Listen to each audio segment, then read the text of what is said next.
We saw my mom pulling the huge load of being the supporter for all these kids. Of course, you always got to make sure your children know you love them. We just did the best we could, really. She wasn't able to go to a lot of my track meets because she was just nonstop working, first to survive. I've said this so many times before, but yeah, it's so true. She loves to run. I always wanted to use track as a way to get out of poverty. In 2004, my goals were to make an Olympic team. I wasn't even in the final.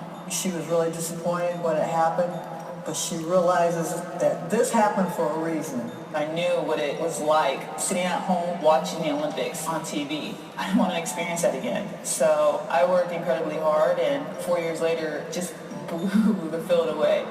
Not only did I make the final, I made the team, and I was the fastest in the world. We were watching the tryouts for the Olympics, and she won. Out of all the people, there's my baby. I went from kind of being a no one in everybody's eyes to, boom, now the spotlight's on Lolo to win the Olympics. Things were lining up to where I would be the Olympic champion. You're carrying a lot of people's hopes and dreams back home. And in the race, I remember I didn't get out so well. Then another gear kicked in and I just shifted from second or third to first place. There was a point in the race I knew I was winning and I knew I was going fast. That's when the unthinkable happened. Ooh. Oh, you haven't seen this? When I crossed the line, then I realized how bad that mistake cost me. She came so close. Once she fell, I wanted to go down and just kind of hug her, but I couldn't get to her. I was crushed when I couldn't get the medal. I wanted to make my mom proud, and she was there, and winning that medal, I would have been like, hey mom, this is for you. You created an Olympic champion with all your hard work.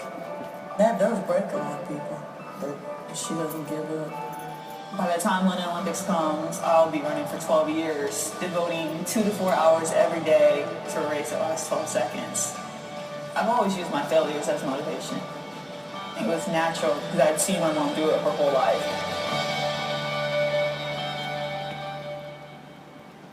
Ladies and gentlemen, please welcome our guest, Olympian Lolo Jonas.